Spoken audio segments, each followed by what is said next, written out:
Hello my dear students, कैसे हैं आप सब? कैसा चल रहा है? होप सो आप लोगों ने अब तक आई थिंक 3 वीडियो मैंने अपलोड कर दिया है। Accommodation of I, myopia, hypermetropia. अब अगला नंबर है हमारा प्रेस बायोपिया। तो नाम से कहीं ऐसा तो नहीं कि ये प्रेस वालों को जो आंख का डिजीज होता है उसको प्रेस बायोपिया बोलते हैं। ऐसा कुछ भी नहीं है। प्रेस बायोपिया एक अलग काइंड ऑफ आप बोल सकते हो कि हाइपरमेट्रोपिया है। जब हम बुजुर्ग हो जाएंगे, अभी आप लोग 14-15 साल के हो गए, उसमें 50 साल ऐड कर दो, जब आप 60 प्लस में हो गए और जो हाइपरमेट्रोपिया आपको होगा that is known as presbyopia. यानी कि प्रेस बायोपिया, जो मैं रियल में बता रहा हूं, आपको लग रहा होगा कि मजाक है, लेकिन ये सही बात है कि जो ओल्ड एज में हाइपरमेट्रोपिया होता है ना, वही प्रेस बायोपिया होता है। ठीक है, यानी कि प्रेस बायोपिया को हम ओल्ड एज हाइपरमेट्रोपिया भी बोल सकते हैं। ये ओल्ड एज में पुअर अकोमोडेशन ऑफ आई के कारण ये चीजें होती है, जिसमें हमारा मेनली सिलियरी मसल्स बहुत रोल प्ले करता है हमारे आईलेंस के फोकल लेंथ को घटाने बढ़ाने में। और जब हम 60 साल की जिंदगी जी चुके होते हैं, तब हमारा आईलेंस का सिलियरी मसल्स इतना वीक हो चुका होता है कि वो बेचारा काम करते करते करते थक जाता है। और साथ ही साथ चूंकि हम उसको बहुत अच्छे से, हम बिल्कुल ऐसे कर करके मोबाइल देख रहे हैं, अभी जब देख रहे हो तो आपको लगता होगा कि कहाँ कुछ होता है। मैं रात में सर 3-3 बजे तक मोबाइल देखता हूँ, एकदम ऐसे करके देखता हूँ, कहाँ कुछ होता है। कुछ नहीं, 60 साल में होगा। और जो हाइपरमेट्रोपिया होगा उसका नाम भी बदल जाएगा प्रेस बायोपिया। यानी कि अभी मैं ये क्लास बिल्कुल जोक की तरह शुरू कर दिया हूं, बट ठीक है, एक बार हम ये लिखा हुआ को देखते हैं। Old person can not see nearby object due to poor accommodation of power.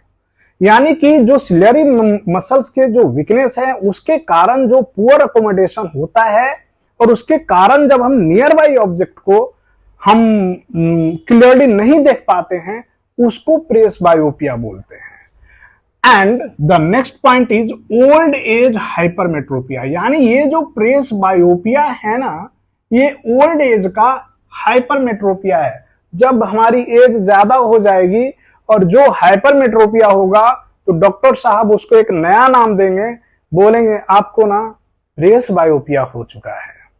तो घबराइएगा नहीं, वो स्पेशल काइंड ऑफ हाइपरमेट्रोपिया है। And the next point is corrected by convex lens. चूंकि ये हाइपरमेट्रोपिया ही है, तो कन्वर्जिंग पावर हमारे आईज का रिड्यूस कर गया है, तो इसका मतलब कि यहां पर भी हम कॉन्वेक्स लेंस ही यूज करेंगे। एक चीज और हो सकता है कि कुछ चीजें अभी, अगर आप फ्रेश इस वीडियो को देख रहे हो, तो हो सकता है कि कुछ चीजें जो मैं यहां पर अभी बोल रहा हूं वो आपको समझ में ना आए। तो उसके लिए हमारी हर टर्मोलॉजी को अच्छे से समझने के लिए आप मेरे इसी प्लेलिस्ट के बाकी के वीडियोस देख लीजिए। तो जो भी मैं अपना टर्म यूज करूंगा उसका यूज करने का सेंस आपको समझ में आ जाएगा। तो again it is corrected by convex lens. क्यों भाई?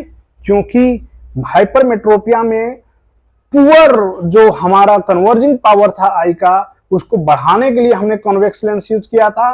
तो यहां पर भी तो वही चीज है, जब बीमारी वही है तो दवा भी वही होगा, है ना। तो यहां पर हम जो लेंस यूज करेंगे, this is our convex lens. And the next point is if a person having both myopia and hypermetropia। अब जैसे मान लो एक केस मैं बता रहा हूं, अभी मैं मायोपिक हूं एंड मैं भी कभी कभी रात में ना नजदीक में मोबाइल वगैरह रख के देखता हूं। हालांकि आजकल नहीं देखता, है ना, झूठ नहीं बोल रहा, सही, आजकल नहीं देखता मैं, लेकिन फिर भी खुदा न खास्ते मैं एक मायोपिक पर्सन हूं। मैं 64 साल, 65 साल, 70 साल का होता हूं और सपोज दैट मेरे को हाइपरमेट्रोपिया हो जाता है, तो डॉक्टर उसको प्रेस बायोपिया बोलेगा। और जैसे ही डॉक्टर को यह पता चलेगा कि मैं तो पहले ही चश्माधारी हूं, तो वो क्या करेंगे कि चूंकि मैं पहले से ही मायोपिक पर्सन हूं एंड मेरे को हाइपरमेट्रोपिया हो गया, तो ऐसा थोड़ी है कि दो चश्मा बनवाना पड़ेगा मेरे को।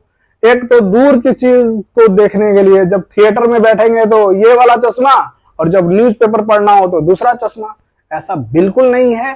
तो होता क्या है कि हमारा एक ही चश्मे का जो ग्लास होगा ना, उसमें जो नीचे वाला पोर्शन होगा वो कॉन्वेक्स लेंस, चूंकि हमें नजदीक की चीज देखनी है तो काफी रिलैक्स्ड होकर हम देख रहे होते हैं, और जब दूर की चीज देखनी होती है तो ऐसे करके हम देखेंगे, तो यानी ये ऊपर पोर्शन वाला जो हमारा लेंस है वो एक्शन में आ जाएगा।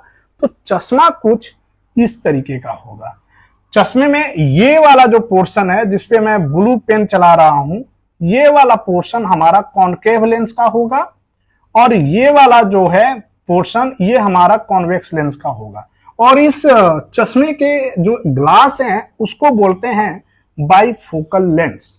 यानी कि जिस बंदे को प्रेस बायोपिया हो चुका है, अगर वो मायोपिक भी है, तो उस केस में जो चश्मे का जो ग्लास होगा उसको हम बाइफोकल लेंस बोलेंगे। प्रेस बायोपिया में इतना ही है, इससे ज्यादा कुछ नहीं है।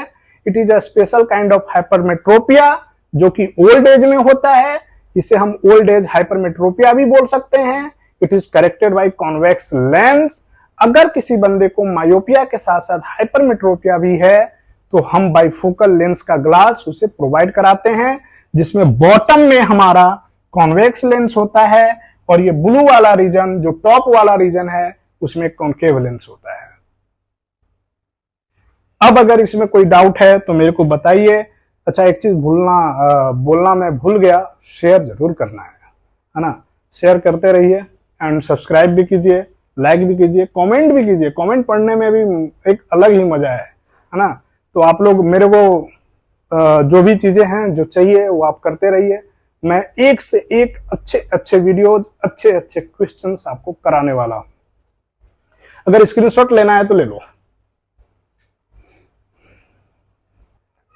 अगला है हमारा कैटरैक्ट। कैटरैक्ट में क्या होता है कि जो हमारा आईलेंस है, आईलेंस के सामने में एक मेम्ब्रेन आ जाता है, और वो मेम्ब्रेन की थिकनेस टाइम के साथ बढ़ता जाता है, और वो इतना बढ़ जाता है कि आईलेंस बिल्कुल ओपेक हो जाता है। ओपेक का मतलब होता है कि जिसके थ्रू लाइट पास ना करे, है ना। जैसे ट्रांसपेरेंट, ट्रांसलूसेंट एंड ओपेक, तो वही वाला ओपेक जिसके थ्रू लाइट पास ना करे। और जब लाइट ही अगर हमारे आईलेंस के थ्रू अगर लाइट ही अगर पास नहीं करता है तो हम फिर देखेंगे कैसे, फिर इमेज रेटिना पे बनेगा कैसे। और जब ये वाली दिक्कत हो जाती है तो इस वाली समस्या को हम कैटरैक्ट बोलते हैं। कैटरैक्ट में क्या होता है कि आईलेंस हमारा ओपेक हो जाता है एंड हम एबल नहीं होते किसी भी चीज को क्लियरली देखने के लिए।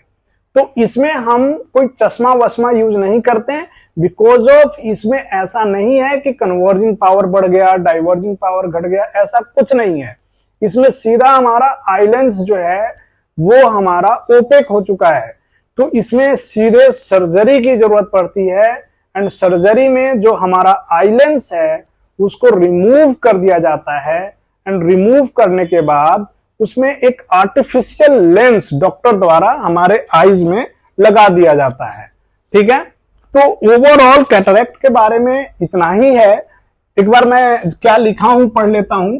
आई लेंस बिकम्स क्लाउडी, यानी कि जो मेम्ब्रेन है वो आपने देखे होंगे बुजुर्ग लोगों के आंखों का जो आइरिस एंड पुपिल होते हैं उनका कलर चेंज कर रहा होता है, उसी में धीरे धीरे ये क्लाउडी होते हुए वो 100% ओपेक हो जाता है और फिर वो बंदा देख नहीं पाता है। Decreases the vision of I gradually.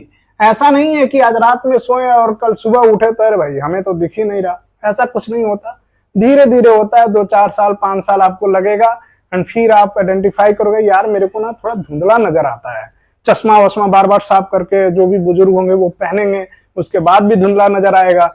फिर वो अपने जो भी बेटा है बेटी है उनको बताएंगे, तो वो डॉक्टर के पास जाएंगे, डॉक्टर साहब बोलेंगे कैटरैक्ट हो गया है। ठीक है, vision can be restored after getting surgery. ये सर्जरी के थ्रू ही ठीक हो सकता है, इसमें हम किसी भी तरीके का चश्मा वश्मा यूज नहीं करते हैं। And opaque lens is removed and artificial lens is used. जो ओपेक लेंस होता है उसे हमें रिमूव करने की जरूरत होती है और जो आर्टिफिशियल लेंस है उसे यूज किया जाता है and can not be corrected bye spectacles, यानी कि चश्मा लगा के इसको सही नहीं कर सकते।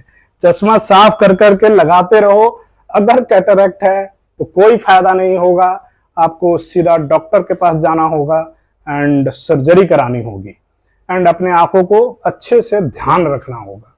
हाउएवर हमें यही 4 डिफेक्ट्स जो आईज के हैं वो इस चैप्टर में पढ़ने हैं। Myopia, hypermetropia, presbyopia and cataract.